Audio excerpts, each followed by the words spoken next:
All right, this one is kind of weird. There's a very specific goal that we need to accomplish, and the task that we need to do in order to kind of accomplish it is just kind of strange and tedious. So let's take a look at the question. The writer wants to conclude the passage by recalling a topic from the first paragraph that requires additional research. Which choice best accomplishes this goal? So it's very specific what they want. And there are a couple of ways to do it. We could maybe try to look at the choices and see if we can eliminate anything, but I'm going to follow instructions here. It's telling me to go to the first paragraph, so I'm going to make sure I do. Let's take a look at what the sentence says right now and see if we get any hints, any dumb summaries that we can write to help us understand what might matter. It says, why the majority of marsupials studied preferred their left forelimbs, while the majority of humans prefer their right, remains a mystery. However, there's a problem. It seems like it's cut off. It remains a mystery, however, as does the mechanism by which, in the absence of a corpus callosum, the hemispheres of the marsupial brain communicate.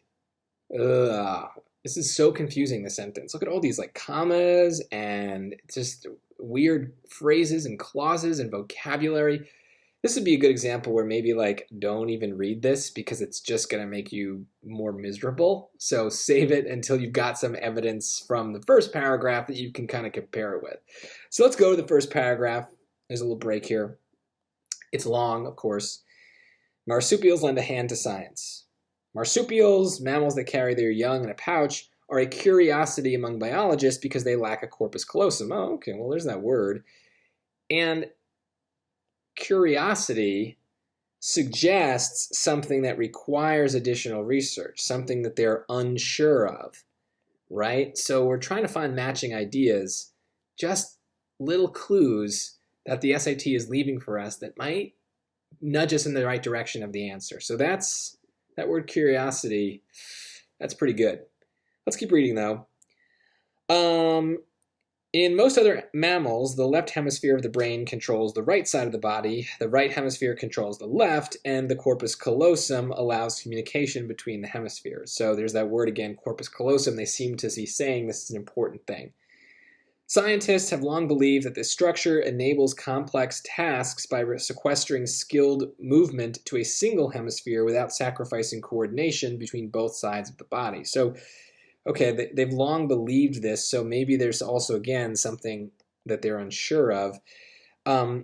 This sequestration would explain handedness, the tendency to consistently prefer one hand over the other in humans.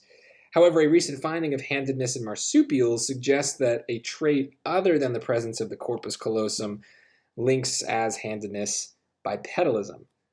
Oh, so many like complicated words, but you notice I don't really need to know what a corpus callosum is to know that it's important.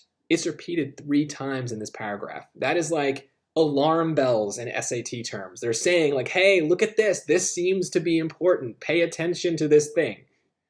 Let's see if it matters. We remember it was in choice A, so that's a good sign. Let's look at choice B. Though researchers should not neglect the sizable minority of humans who are left-handed. Well, it wasn't really about humans being left-handed. It was much more about the marsupials, and the corpus callosum came out much more than humans did. So that's not a favor here. C, and scientists believe that studies like this one may someday yield insights into the causes of certain neurological disorders. Well, that just seems random. They never talked about neurological disorders. And D, and an additional study is planned to study handedness in other animals that stand upright only some of the time. Well, we weren't really talking about other animals, so why should we talk about them now? So notice a lot of these other wrong choices sound very conclusion-like. They have that like, stay tuned for my next paper where I talk about other animals or neurological disorders. But that's not really a good conclusion, especially because they gave us a requirement here. It needs to recall something from the first paragraph. Stick with that. That's our clue. And corpus callosum was mentioned 3 times. It's mentioned in this choice. That's enough for us to pick it. Notice I don't understand what a corpus callosum is or how this matters. Like, it's not about understanding the science. It's about finding matching ideas, things that the SAT has left for us, these little breadcrumbs for us to follow to the answer. Trust that those things work. Trust that the SAT left it there for a reason, and train your brain to notice when they're repeating an idea again and again. That is an important clue.